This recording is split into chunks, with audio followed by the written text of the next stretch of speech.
You watch others effortlessly persuade and influence while your best arguments fall on deaf ears. Every day you present logical points and rational solutions. Yet somehow others with less expertise get their ideas adopted, their proposals approved, their vision embraced. I am Niccolò Machiavelli, and I spent my life studying the hidden mechanics of human influence in the most dangerous arena of all Renaissance politics, where the wrong word could mean exile or death. For over 500 years, leaders have used my principles of psychological mastery to shape minds, move masses, and bend reality to their will. What I discovered about controlling minds will transform how you navigate every relationship and situation. The same strategies that helped princes rule kingdoms can help you master any room, win any negotiation, and make people genuinely want to follow your lead. But first, like this video, subscribe for more Machiavellian wisdom, and comment below. Where you're watching from, I want to see which corners of the world are ready for true influence, mastery. The Florentine seal once opened every door in the Republic. I carried it with absolute authority, a symbol of my position as secretary to the Ten of War. For 14 years, I wielded influence that shaped the destiny of Florence itself. Ambassadors sought my counsel, generals awaited my strategic guidance, and the most powerful families in Italy respected my political acumen. But power built on position alone is as fragile as morning mist. When the Medici returned to Florence in 1512, everything I had built crumbled in a single day. The seal that had been my key to influence became worthless metal. The title that commanded respect became a liability. Those who once hung on my every word now crossed the street to avoid being seen with me. I watched from my exile as lesser minds occupied positions of authority, making decisions that would have been unthinkable during my tenure. It was a bitter lesson, but perhaps the most valuable one I ever learned. True influence had nothing to do with titles, seals, or official positions. It resided in something far deeper and more permanent. In losing everything, I discovered what truly mattered: the ability to understand and guide human nature itself. The seal could be taken away, but the knowledge of how minds work, how people can be moved, how desires can be shaped, this was power that no political upheaval could touch. My fall from grace became my greatest teacher. It stripped away every external trapping of authority and forced me to examine what real influence looked like. While others built their power on shifting political sands, I began to construct mine on the bedrock of human psychology. The man who had once needed official sanction to command attention would learn to captivate minds through understanding alone. This was the beginning of my true education in the art of control. The iron shackles that bound my wrists taught me more about human control than all my years in diplomatic service. In the darkness of that Florence prison cell, accused of conspiracy against the Medici, I experienced psychological manipulation from the receiving end for the first time in my life. My captors were artists of mental pressure. They didn't simply interrogate me, they orchestrated my entire psychological experience. The timing of meals became irregular, creating uncertainty and dependence. Questions came at unexpected hours, disrupting any sense of mental preparation. They would show kindness one moment and cruelty the next, keeping me constantly off balance. But here's what fascinated me: they never needed to break my body to affect my mind. The threat of torture was more powerful than torture itself. The unknown was more terrifying than any known punishment. They understood that the human imagination, when properly guided, becomes their most effective tool of control. I began to observe my own responses with the detachment of a scholar studying a specimen. When did I feel most compliant? When did resistance surge within me? What techniques made me question my own certainty? What approaches made me want to cooperate rather than merely submit? During those long nights, listening to other prisoners, I realized that everyone had a breaking point, not of pain, but of psychological pressure. Some cracked under isolation, others under uncertainty. Some needed to feel important, others needed to feel safe. The key was identifying which lever moved which person. The guards thought they were punishing me, but they were actually providing me with the most valuable education of my life. I was learning the architecture of mental control from the inside out, understanding how fear, hope, comfort, and discomfort could be weaponized. When I finally gained my freedom through a general amnesty, I walked out with something far more valuable than my liberty. I possessed first-hand knowledge of how minds could be captured, held, and directed. The shackles had been removed from my wrists, but I now understood how to place invisible ones on others. That prison experience became the foundation of everything I would later teach about influence and control. You cannot truly master others until you understand how you yourself can be mastered. Cesare Borgia's dagger was never far from his side, but it wasn't the blade that made him feared, it was the psychological warfare he wielded with surgical precision. I had the privilege of observing this master manipulator during my diplomatic missions, and what I witnessed changed my understanding of power forever. Borgia never needed to raise his voice to command a room.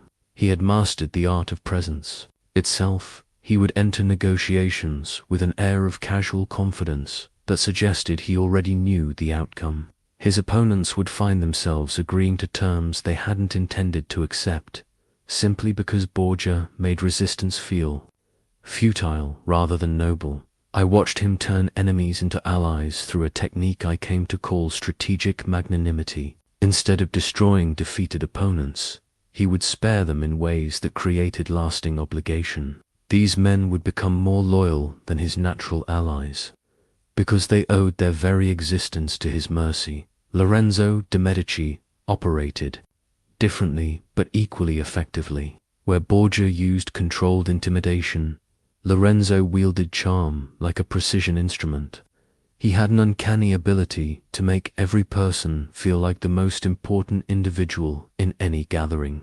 He remembered details about people's families, their interests, their concerns, and would reference them months later, as if these details occupied his thoughts daily. But here's what made Lorenzo truly masterful. He understood that people's greatest desire is to feel significant. He created elaborate social theater where others could play starring roles while he quietly directed the entire production. Men would compete for his approval without ever realizing they were being managed. Pope Alexander VI showed me how authority could be projected through ritualized behavior. Every action carried symbolic weight. The way he held audiences, the deliberate pace of his speech, the strategic use of silence, all of it reinforced his position without requiring explicit statements of power. What struck me about all these masters was their patience. None of them rushed to impose their will. Instead, they created conditions where others would naturally align with their desires. They understood that the most effective control is that which feels like choice. Each of these men had discovered that influence flows not from position or force, but from understanding the hidden motivations that drive human behavior. They had learned to speak the secret language of desire, fear, ambition, and pride that governs every interaction. Their techniques became my textbook. Their successes and failures became my case studies. From their examples, I began to construct a systematic approach to psychological influence that could be learned, practiced, and perfected. The Venetian looking glass in my study taught me one of the most powerful principles of human influence. People are irresistibly drawn to those who reflect their deepest desires back to them. Just as we cannot help but look at our own reflection, humans cannot resist engaging with someone who seems to understand and embody what they most want to become. I discovered this principle by accident during a negotiation with a Florentine merchant who was notorious for his impossible demands. Instead of arguing with his positions, I began to mirror his concerns.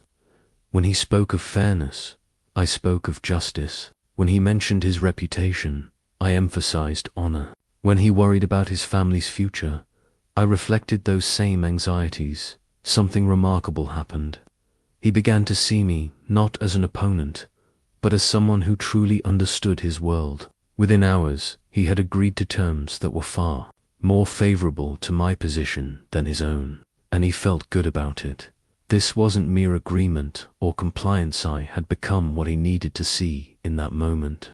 I had held up a psychological mirror that showed him his own values, concerns, and aspirations reflected back in a way that made cooperation feel natural and right. The key is identifying what people truly desire versus what they claim to want. Most individuals will tell you they want success, respect, or security, but dig deeper and you'll discover they actually crave significance, recognition, or certainty. They want to feel chosen, understood, or vindicated. They need to believe their struggles have meaning, their opinions matter, or their fears are justified. I developed a simple method for this discovery. I listen not just to what people say, but to how they say it. What topics make their voices change? What subjects cause them to lean forward or pull back? What words do they repeat?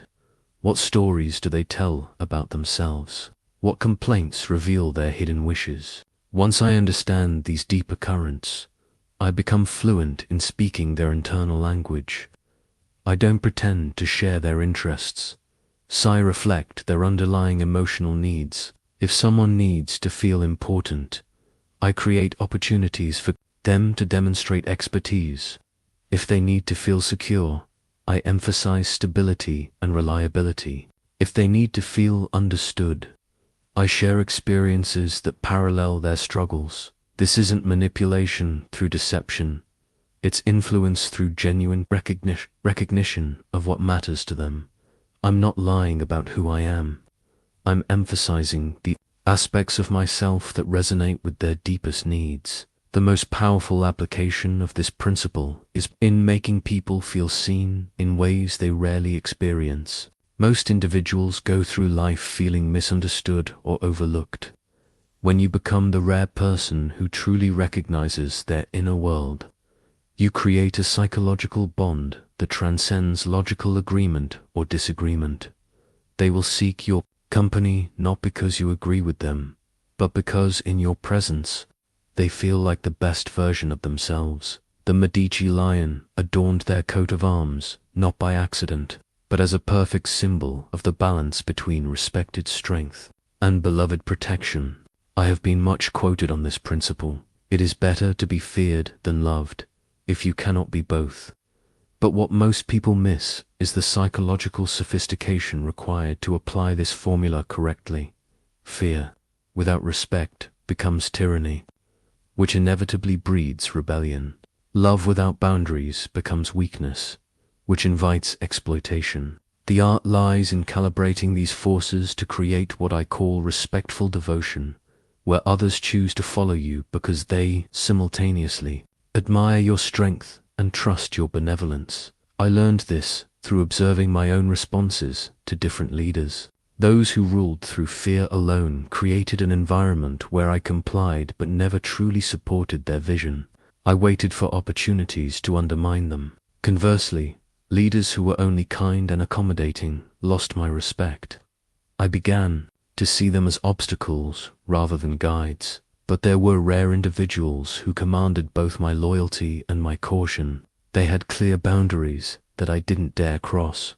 But within those boundaries, they showed genuine care for my welfare and development. I found myself wanting to exceed their expectations, not from fear of punishment, but from desire to prove worthy of their investment in me. The key is understanding when to deploy each approach. Fear works best for establishing non-negotiable standards and boundaries. It should be used sparingly but decisively. When someone violates a core principle or crosses a clearly established line, swift and proportionate consequences demonstrate that your standards aren't suggestions. However, fear must never be your primary tool.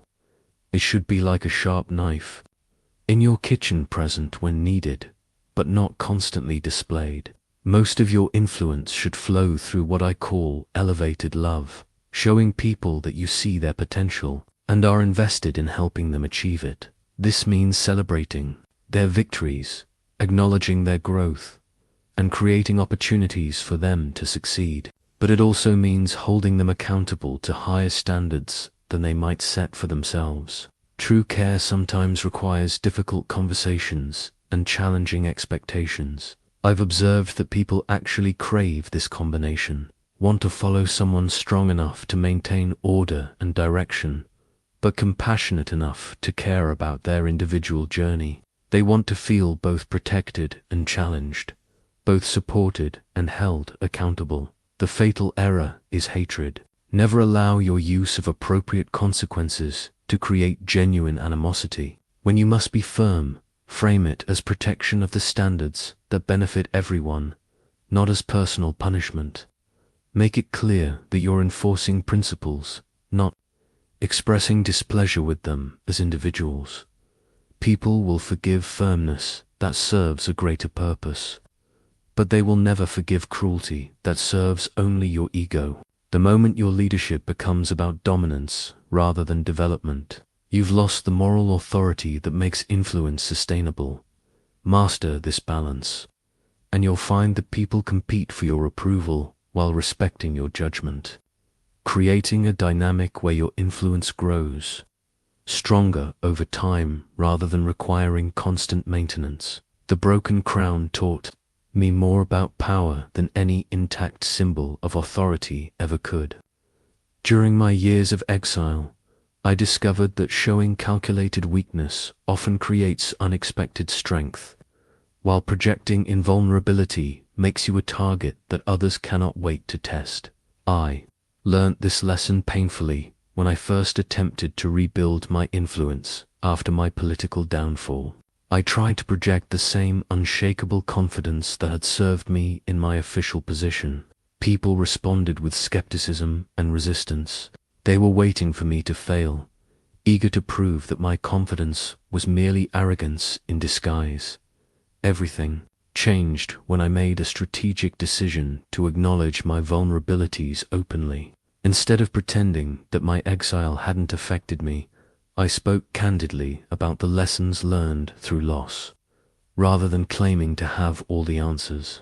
I admitted where my understanding remained incomplete. The response was immediate and powerful. People who had been suspicious of my motives began to trust my judgment. Those who had seemed determined to challenge me started seeking my counsel. By showing that I was human rather than infallible, I had become someone they could relate to and learn from. But here's the crucial distinction. Strategic vulnerability is not the same as weakness or oversharing.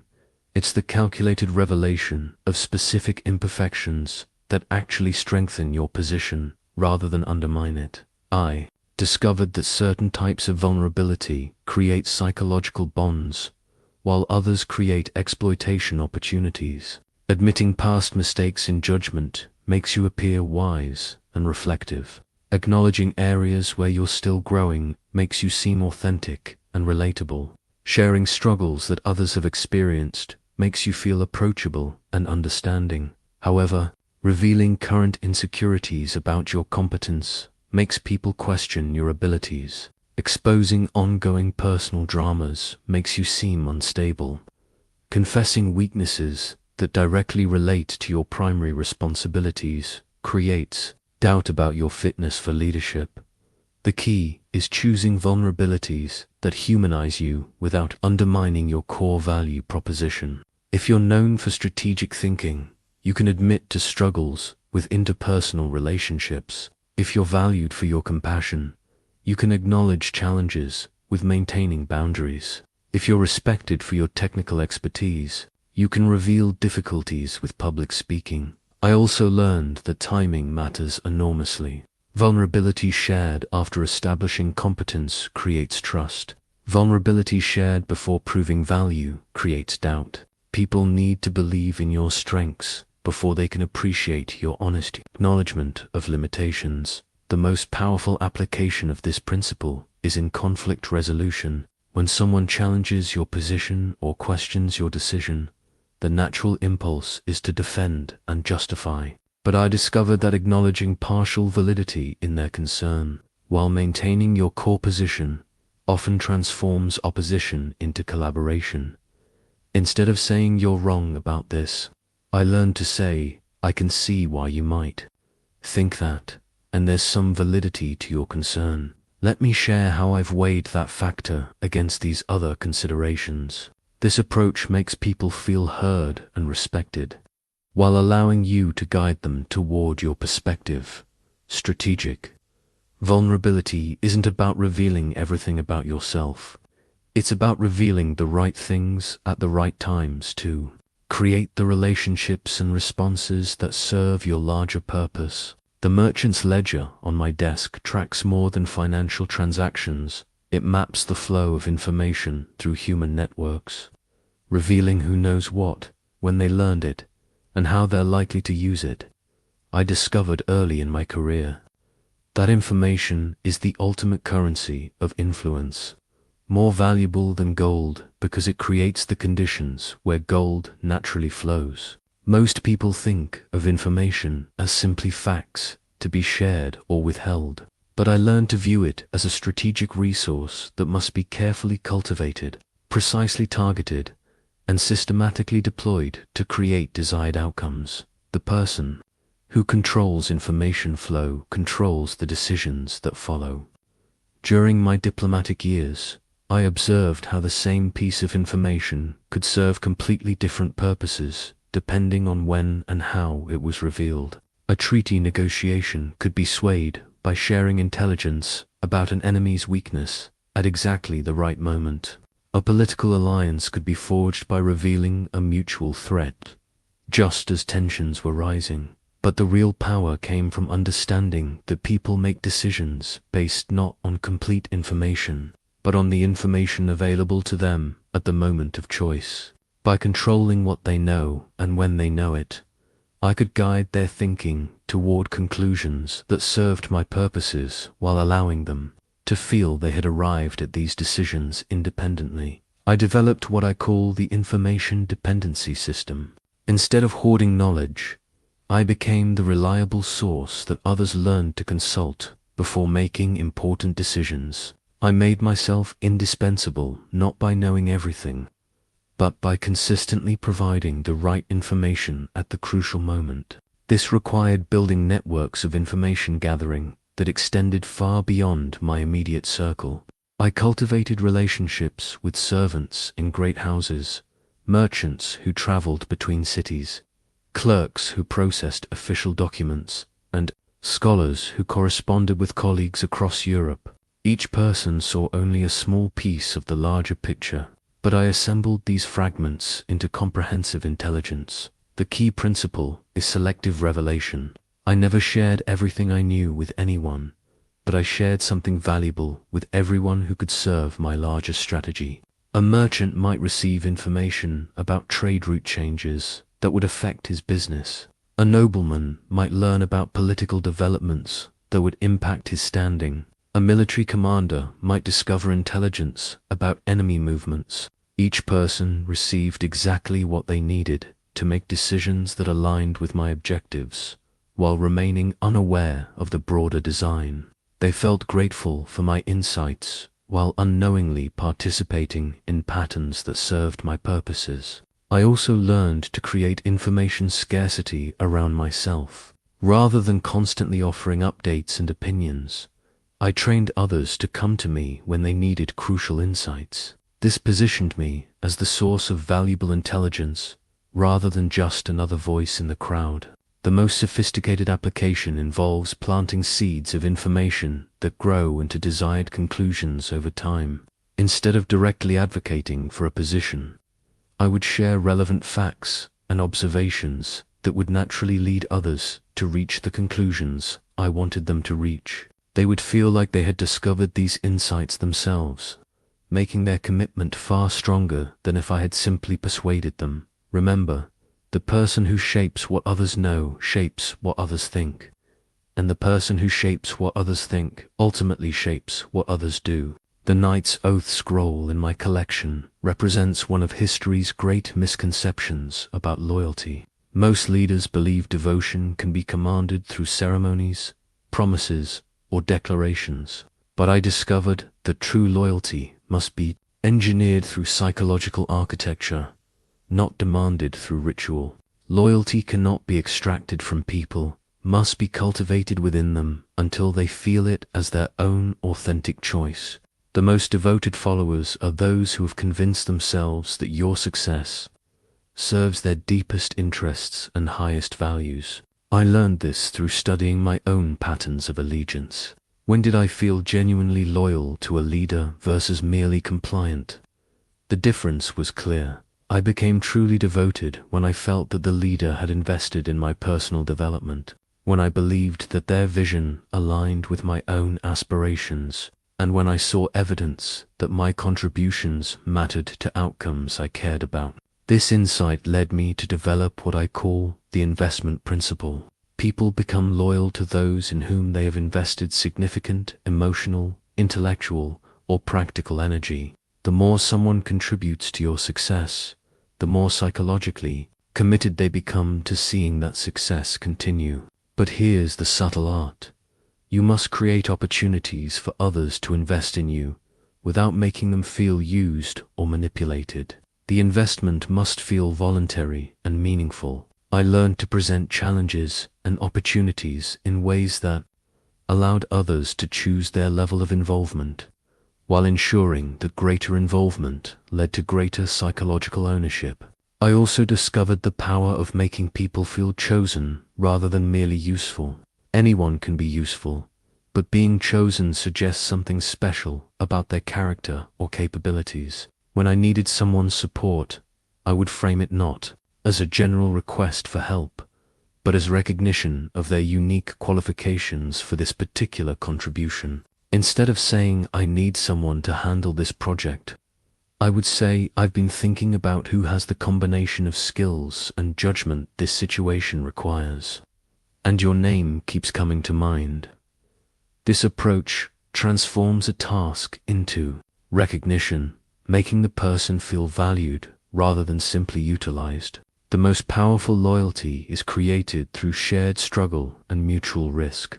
When people feel they have overcome challenges alongside you, they develop emotional bonds that transcend simple professional relationships. I learned to include others in my difficulties and uncertainties, not to burden them, but to create opportunities for them to contribute to solutions. This required what I call strategic transparency, sharing enough of your real challenges to make others feel trusted with important information, while maintaining enough reserve to preserve your leadership authority.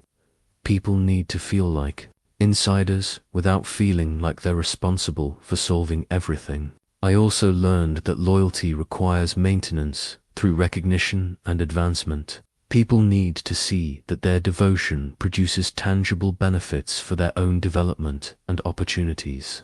Loyalty that doesn't lead to growth eventually transforms into resentment. The ultimate test of engineered loyalty is whether people defend your interests when you're not present. True devotion shows itself not in what people say to your face, but in how they represent your position when others criticize or question your decisions. When you've successfully cultivated this depth of commitment, you'll find that your most loyal followers become your most effective advocates, expanding your influence far beyond your direct reach. The astronomer's astrolabe on my windowsill measures celestial movements, but I learned to use it as a metaphor for reading the psychological seasons in human behavior. Just as the stars follow predictable patterns, human receptivity to influence follows rhythms that can be observed, understood, and leveraged. I discovered this principle during a crucial negotiation that had stalled for weeks. Every logical argument I presented met with resistance.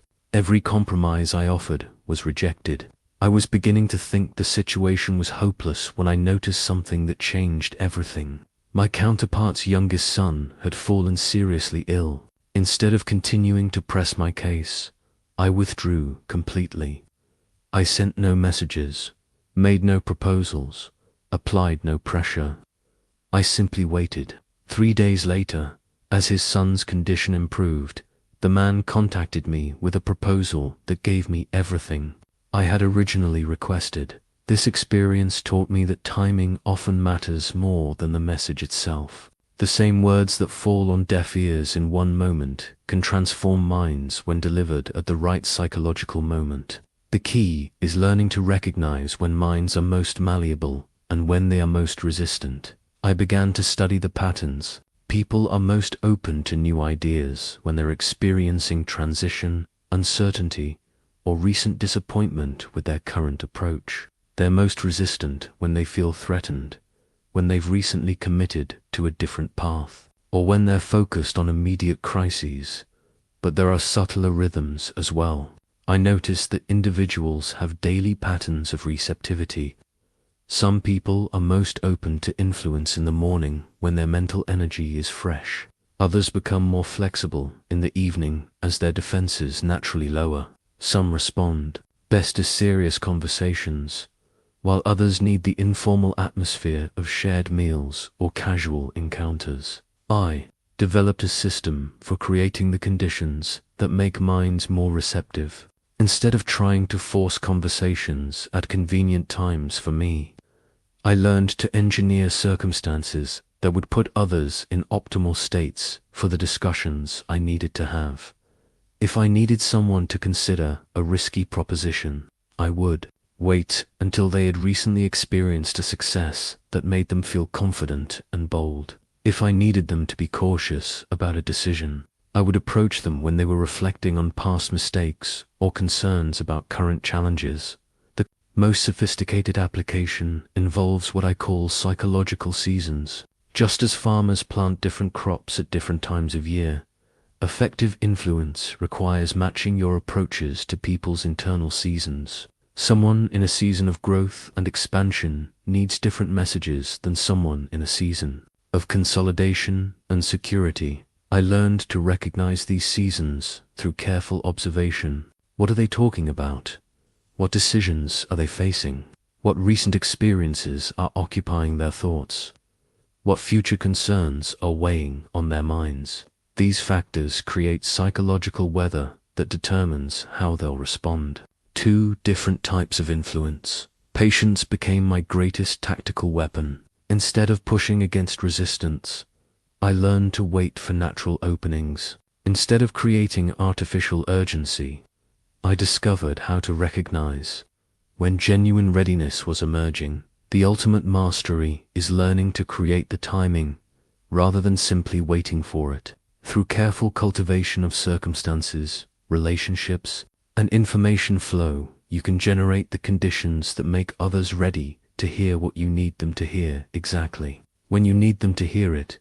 The herald's banner that preceded great rulers into every room carried more power than armies, because it shaped minds before any words were spoken. I learned that reputation works as advanced psychological conditioning, creating expectations that become self-fulfilling prophecies in human interactions. Most people think reputation simply reflects past actions, but I discovered it's actually a strategic asset that can be deliberately constructed and precisely managed. Your reputation determines not just how others see you, but how they behave around you, what they expect from you, and what they're willing to offer you. During my exile, I watched my political reputation crumble, but I also observed how quickly new reputations could be built when approached systematically. I began crafting multiple reputations for different audiences, each one authentic but emphasizing different aspects of my character and capabilities. For scholars, I cultivated a reputation as a serious political theorist whose insights transcended immediate political circumstances. For merchants, I became known as someone who understood the practical realities of power and could provide valuable strategic counsel. For political figures, I was the experienced advisor who had seen the consequences of various approaches to leadership. The key insight is that reputation operates through stories people tell about you when you're not present. I learned to provide these stories by creating memorable moments that captured the essence of how I wanted to be perceived. A single well-crafted interaction could generate dozens of retellings that spread my desired reputation far beyond my direct reach. I discovered that certain types of stories spread faster and last longer than others. Stories about unexpected generosity, clever solutions to difficult problems, and principled stands in challenging situations have remarkable staying power. Stories about competence and success are important, but forgettable unless they're attached to character elements that make them personally meaningful to the storyteller. The most powerful reputations contain an element of mystery or contradiction that makes people curious to learn more. I learned to reveal enough about my thinking to demonstrate depth, while maintaining enough reserve to keep people intrigued. This balance creates what I call gravitational reputation. Others are drawn to orbit around you to discover what they don't yet know. But reputation requires constant calibration. The same reputation that serves you in one context can limit you in another. I learned to emphasize different aspects of my character depending on what each situation required, while maintaining core consistency that people could depend on. I also discovered the compound effect of consistent image management. Every interaction either reinforces or undermines your existing reputation. Small actions that align with your desired image accumulate into unshakable perceptions. Small inconsistencies can unravel years of careful construction. The most sophisticated application involves managing multiple reputations simultaneously without creating contradictions that undermine credibility. This requires understanding how different groups communicate with each other and ensuring that various aspects of your reputation can coexist without conflict. I learned to use what I call reputation arbitrage, leveraging strong reputation in one area to build credibility in another. My reputation for political analysis opened doors to discussions about military strategy. My reputation for understanding human nature led to requests for advice about personal relationships. The ultimate goal is creating a reputation that precedes you into every room and creates favorable conditions for whatever you hope to accomplish. When people have heard specific positive things about you before meeting you, they approach interactions with openness and respect that would otherwise take months to earn. Your reputation becomes your advance guard, preparing minds to receive your influence before you ever speak a word. The siege engine in the courtyard below my window reminded me daily that direct assault often strengthens the very defenses you're trying to overcome. I learned that mental resistance operates by similar principles. The harder you push against someone's position, the more firmly they entrench themselves in opposition. This lesson came through painful experience during my early diplomatic career. Faced with stubborn negotiators who rejected my proposals, I would marshal stronger arguments, present more compelling evidence, and apply greater pressure. The result was always the same: increased resistance and deeper entrenchment in their original positions. Everything changed when I began studying resistance itself rather than fighting it. I discovered that opposition isn't usually about the merits of your position, it's about psychological needs that have nothing to do with logic. People resist not because your ideas are wrong, but because accepting them would require admitting error, losing face, or abandoning investments they've already made. I developed what I call the resistance transformation method. Instead of confronting opposition directly, I learned to redirect it toward outcomes that served my purposes. The key insight is that resistance energy can be channeled and utilized rather than simply overcome. When someone opposed my position, I would begin by genuinely seeking to understand the intelligent reasons behind their resistance. This wasn't tactical listening, it was authentic curiosity about their perspective. Most people had never experienced someone seriously examining their objections rather than simply trying to refute them. This approach immediately changed the dynamic. Instead of feeling attacked, they felt heard. Instead of defending, they began explaining, and in explaining their position thoroughly, they often discovered its limitations themselves. I learned that people convince themselves more effectively than you could ever convince them. I also discovered the power of partial agreement. Instead of rejecting their concerns entirely, I would acknowledge the valid elements while introducing new information that shifted the context. You're absolutely right about that concern, and it's actually why I think this alternative approach addresses that issue while also solving these other problems. The most sophisticated technique involves what I call objection adoption. When someone raised a significant concern about my proposal, I would not only acknowledge it, but make it a central part of my revised approach. That's an excellent point that I hadn't fully considered. Let me think about how we could modify this plan to address that issue completely. This response transforms opponents into collaborators because they've now invested their own thinking in improving your idea rather than defeating it. They become psychologically committed to making the solution work because they've contributed to designing it. I learned that the strongest resistance comes from fear of loss rather than absence of gain. People will fight harder to avoid losing something they have than to gain something they want. Therefore, I learned to frame proposals in terms of protecting and preserving what people valued, rather than simply offering new benefits. Another crucial insight: resistance often masks deeper concerns that aren't being directly expressed. Someone who objects to your timeline might actually be worried about their competence to deliver. Someone who questions your budget might be concerned about their authority to make such commitments. Address the hidden concern and the surface. Objection often dissolves. The ultimate mastery is learning to anticipate resistance before it forms and address underlying concerns before they become conscious objections.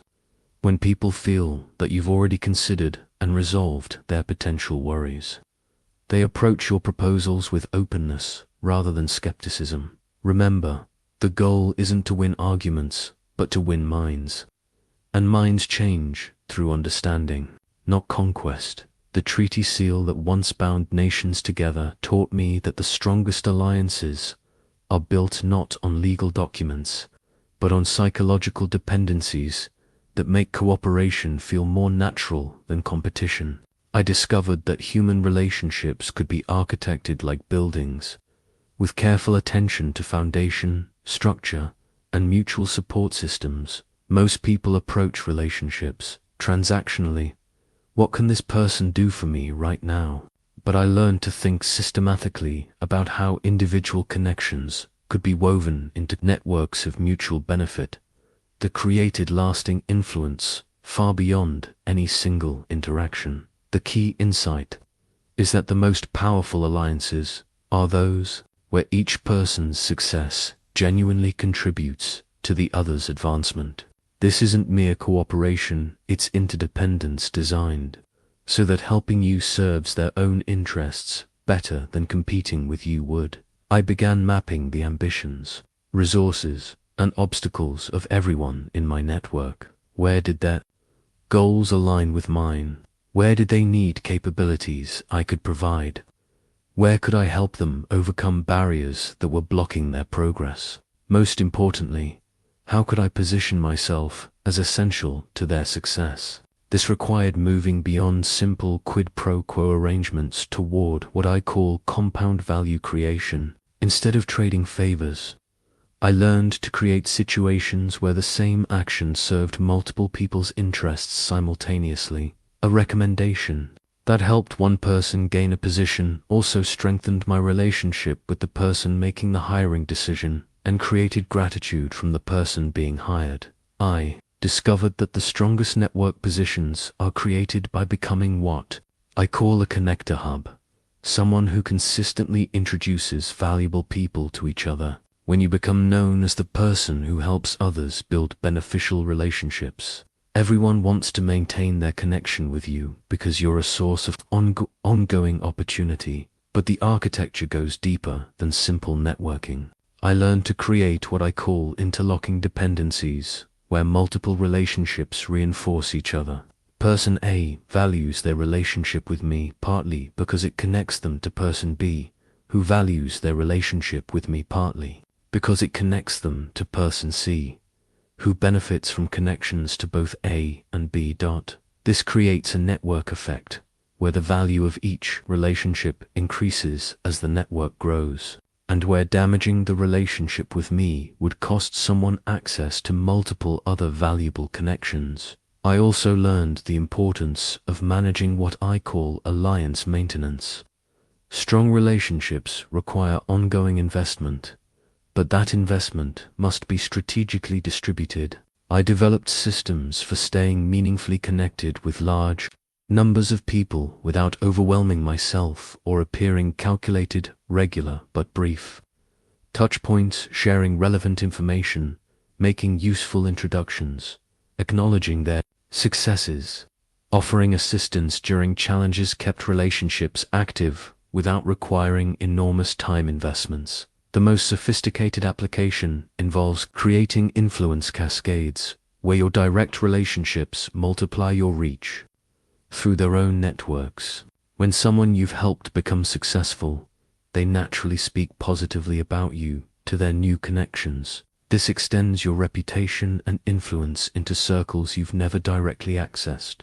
I learned to be selective about which alliances to prioritize while maintaining cordial relationships with everyone. Not every connection needs to be deep, but every interaction should leave the other person feeling that you're someone worth knowing better. The ultimate goal is creating a network where your success enhances everyone else's prospects, making your advancement something that others actively support rather than passively tolerate. When helping you succeed becomes the best way for others to achieve their own goals, you've built influence that sustains and grows itself. The court musicians lute taught me that human emotions, like musical notes, can be harmoniously arranged to create desired responses. I discovered that people make their most important decisions based on how they feel in the moment of choice, then use logic afterward to justify what their emotions have already decided.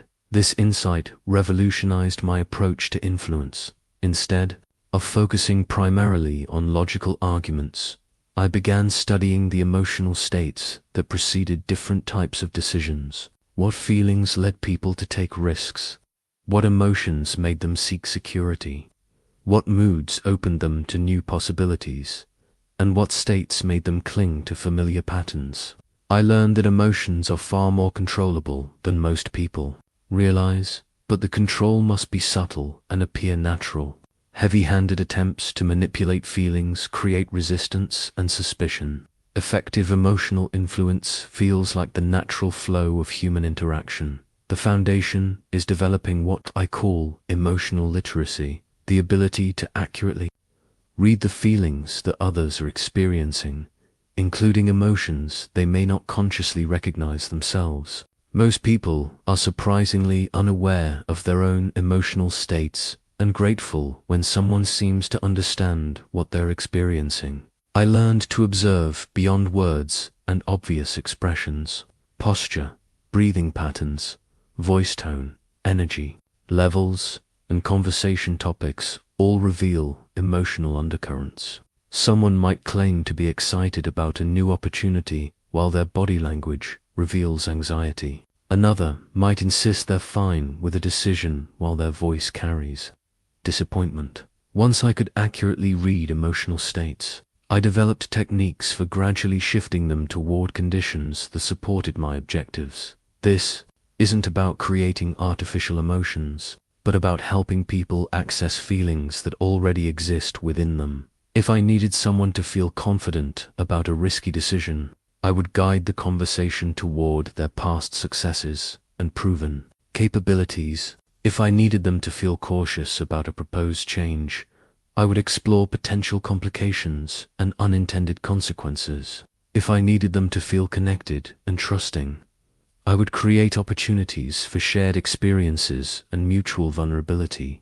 The key is understanding emotional sequences, how feelings naturally flow from one to another. You cannot instantly transform fear into confidence, but you can move from fear to curiosity, from curiosity to interest, from interest to optimism, and from optimism to confidence. Each transition must feel natural and voluntary. I discovered that certain emotions make people more receptive to influence, while others create resistance. Gratitude, curiosity, hope, and feeling valued open minds to new possibilities.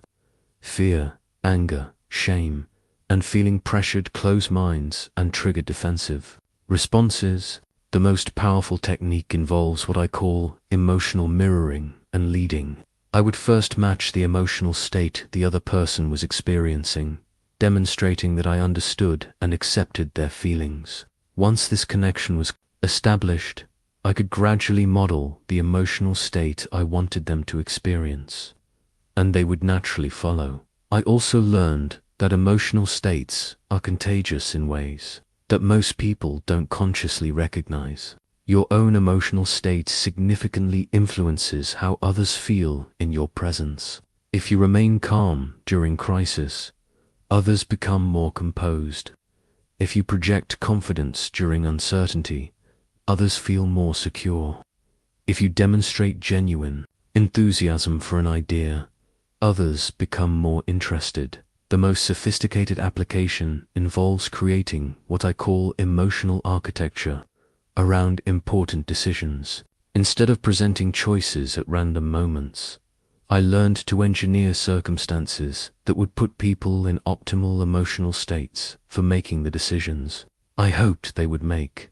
Remember, logic may change minds, but emotion moves hearts, and hearts ultimately drive the actions that matter. The court jester's mask hanging in my chamber reminds me daily that perception shapes reality more powerfully than facts ever could. I learned that the same event can be interpreted as triumph or disaster, wisdom or folly, strength or weakness, depending entirely on how it's framed and presented to human minds. This revelation came during my darkest period of exile, when I watched former colleagues rewrite the history of my political tenure.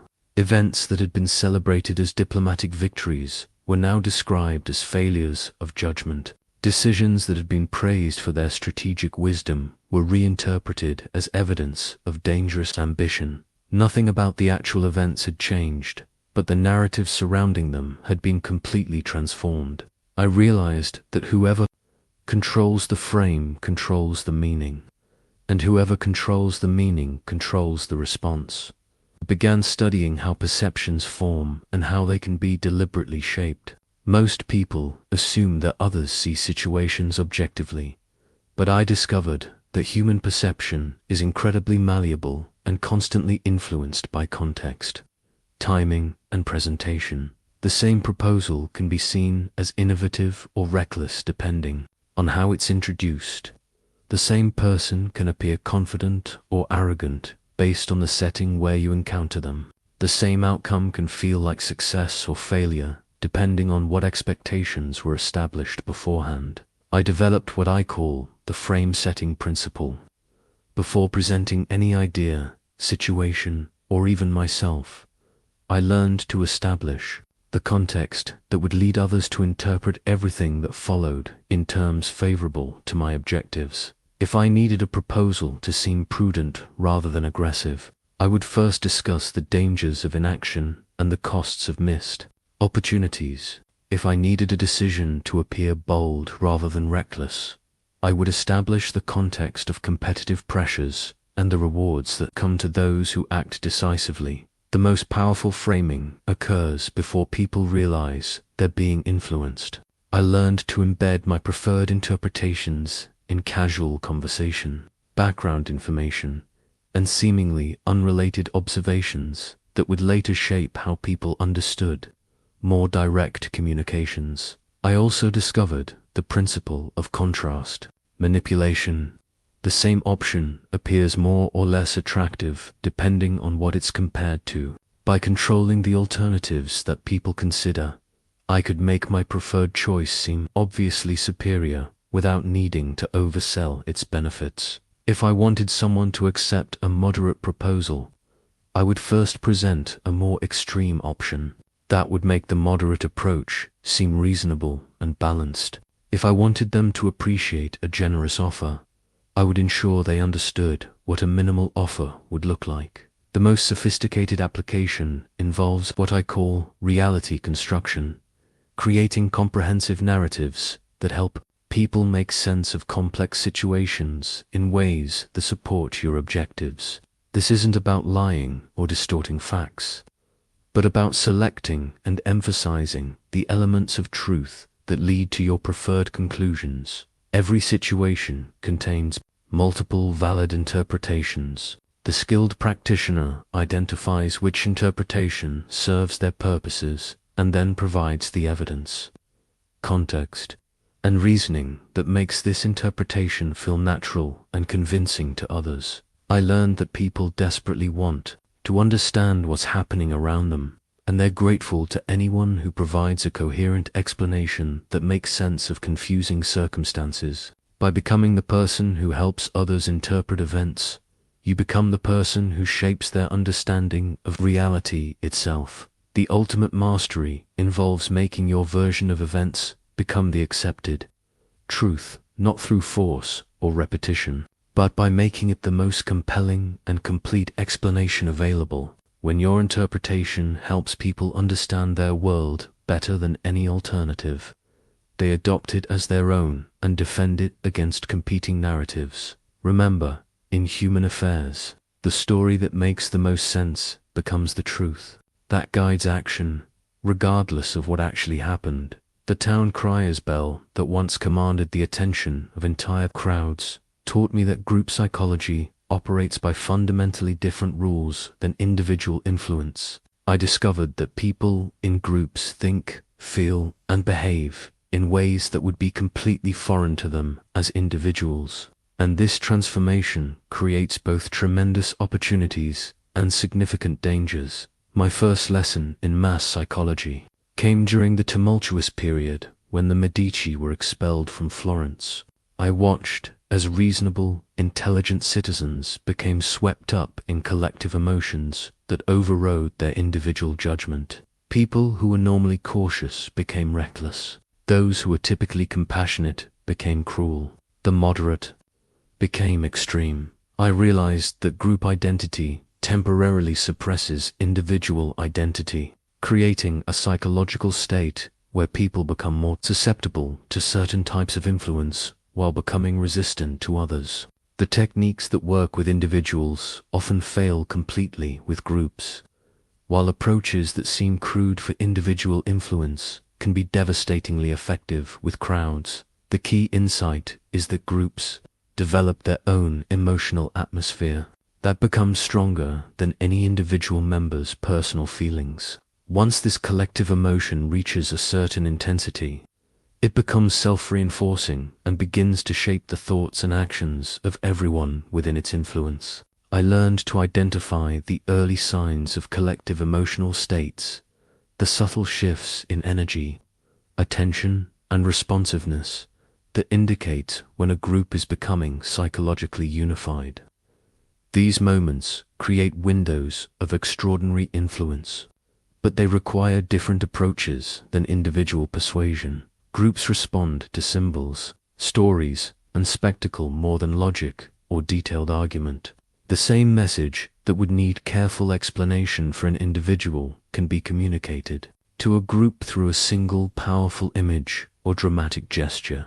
Complexity confuses groups, but simplicity galvanizes them. I discovered that groups have natural leaders who emerge from within the collective rather than being imposed from outside. These individuals don't control the group so much as they embody its emerging direction. The most effective way to influence a group is often to influence these natural leaders, who amplify your message through their established credibility with the collective. But the real power lies in understanding social proof and momentum. Groups look to each other for cues about how to think and behave. When you can create the impression that an idea or action is already gaining acceptance within the group, others will naturally follow to avoid being left behind. I learned techniques for seeding ideas throughout a group so that they appear to emerge spontaneously from multiple sources rather than being promoted by a single person. When the same concept seems to be occurring to different people independently, it feels like natural consensus rather than coordinated influence. The most sophisticated application involves what I call cascade engineering, creating conditions where small changes in group opinion trigger larger shifts that eventually transform the entire collective perspective. Like a carefully placed stone that starts an avalanche, the right intervention at the right moment can redirect an entire group's trajectory. I also learned the importance of timing in group influence. Groups have periods of stability when they resist change and periods of transition when they're open to new directions. Major influence attempts should be timed to coincide with these natural moments of openness, rather than trying to force change during stable periods. The ultimate goal is making your ideas feel like they belong to the group itself, rather than being imposed from outside. When a collective believes it has discovered something rather than been taught something, their commitment becomes unshakable, and their advocacy becomes unstoppable. Mass psychology is perhaps the most powerful force in human affairs, but it requires respectful understanding rather than cynical manipulation. Groups can create magnificent achievements or terrible destruction, depending on how their collective energy is channeled. The scholar's inkwell on my desk has been refilled countless times over the years, just as your understanding of influence must be replenished through daily practice and systematic development. I will now share with you the precise 90-day program that can transform you from someone who hopes for influence into someone who commands it naturally and ethically. Days 1 to 30. Foundation. Building and self-mastery, or first month, must focus on developing the internal capabilities that make external influence possible. Begin each day by spending 15 minutes observing your own emotional states, reactions, and automatic responses. You cannot guide others' psychology until you understand your own. Practice the mirror principle daily by selecting one person and consciously reflecting their communication style, energy level, and core concerns during a single conversation. Notice how this changes their receptivity to your ideas. Document these observations in writing. The act of recording insights makes them permanent rather than fleeting. Study one person's deeper motivations each week. Go beyond what they say they want to understand what they actually need. Practice identifying the emotional drivers behind their stated positions. This develops the psychological literacy that underlies all sophisticated influence. Master strategic vulnerability by sharing one calculated weakness or struggle each week with different people. Observe how this changes their attitude toward you and their willingness to confide in you. Learn to distinguish vulnerability that builds trust from oversharing that creates discomfort.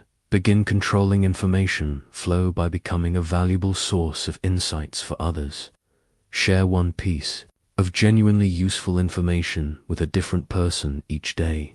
This establishes you as someone worth staying connected to and begins building your reputation as a valuable source. Days 31 to 60. Relationship influence and trust.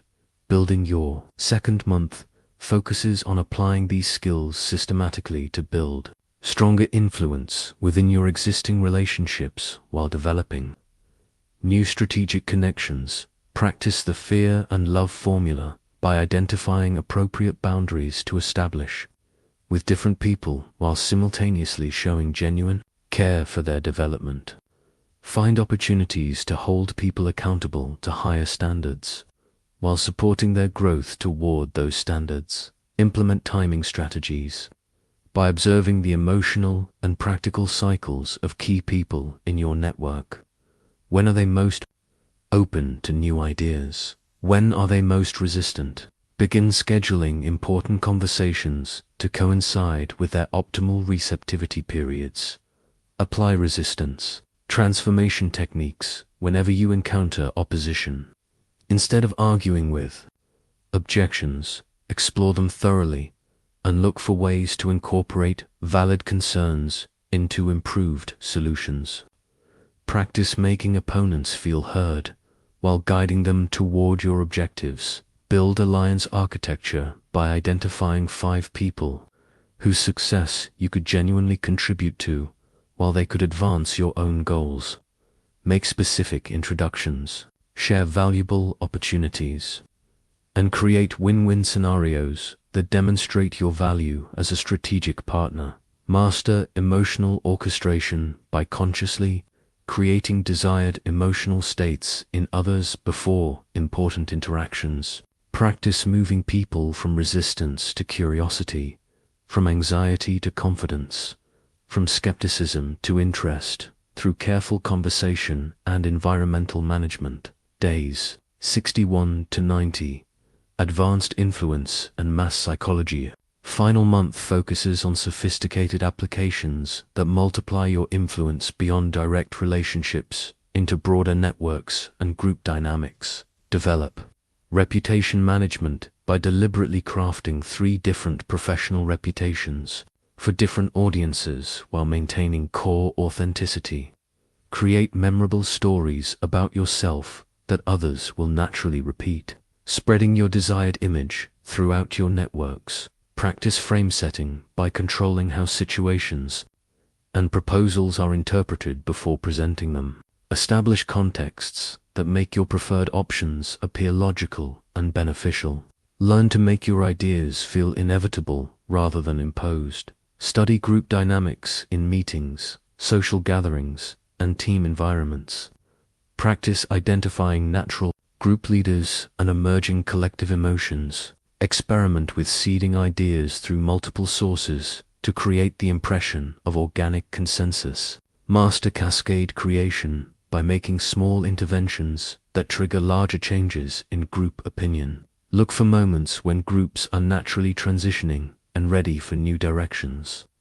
Practice timing your influence attempts to coincide with these windows of opportunity. Integrate all previous skills into comprehensive influence strategies for important outcomes you want to achieve. Choose specific results you want to create over the next 6 months and design systematic approaches that combine individual and group psychology techniques. Daily practice rituals. Morning. Identify 1 person whose psychology you will study more deeply that day. Each evening, record 3 observations about human behavior that you noticed. Weekly, review your progress and adjust your approaches based on what you're learning about yourself and others. Measure your growing influence through concrete indicators. Are people seeking your advice more frequently? Are your ideas being adopted more readily? Are you being included in more important decisions? Are others beginning to advocate for your positions when you're not present? Remember, true influence develops gradually through consistent practice, rather than dramatic gestures. The most powerful practitioners are those who have made these principles so natural that others never feel manipulated, only understood and inspired. Your transformation into a master of influence begins not with changing others, but with mastering yourself. The Renaissance crown resting in my study represents not the authority over others that I once sought, but the sovereignty over oneself that I finally achieved. After decades of studying power, influence, and human nature, I can tell you that the greatest victory is not controlling others, but becoming the master of your own mind and character. Everything I have shared with you about influencing others ultimately serves a higher purpose. Developing yourself into the kind of person that others naturally want to follow, trust, and support.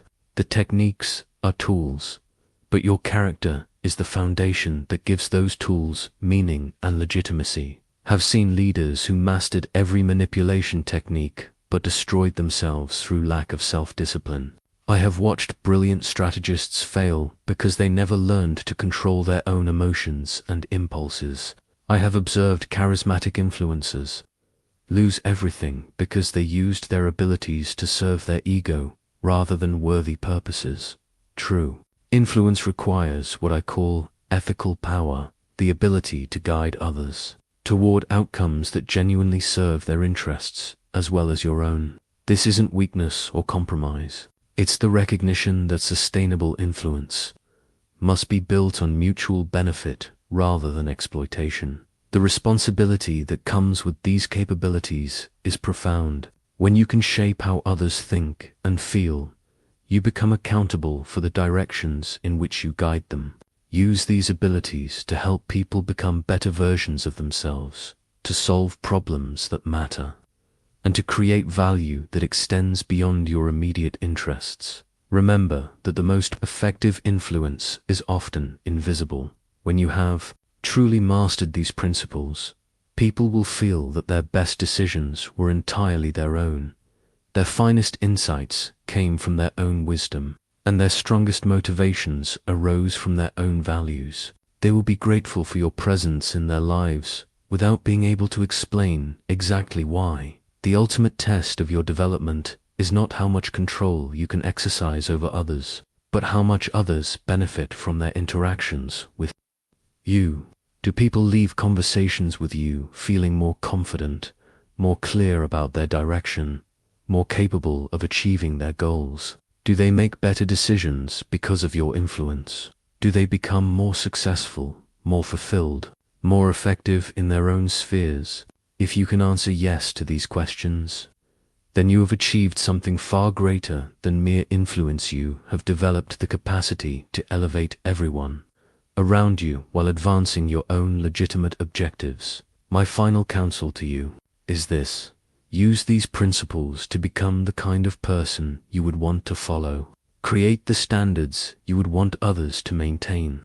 Demonstrate the character you would want to see in those who influence you. The prince or princess of their own mind needs no crown, no title, no external validation. They carry their authority within themselves, express it through their actions, and share it by helping others discover their own capacity for excellence. This is my legacy to you, not just the knowledge of how minds can be moved, but the wisdom to move them toward light rather than darkness, toward growth rather than diminishment, toward truth rather than deception. Go now and become the influence you wish to see in the world.